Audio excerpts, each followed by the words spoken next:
తల మీద చెయ్యి వేసి బొట్టు పెట్టినా, తాళి బొట్టు మెడను కట్టి బొట్టు పెట్టినా,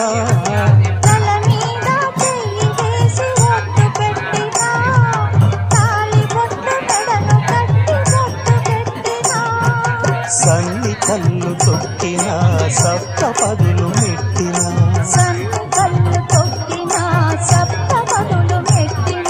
మనసు మనసు కలపడమే మంత్రం పరమార్థం.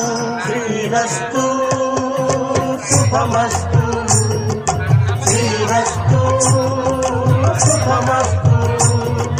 శ్రీకారం చుట్టుకుంది పెళ్లి పుస్తకం, ఇక ఆధారం దాచుతుంది కొత్త జీవితం.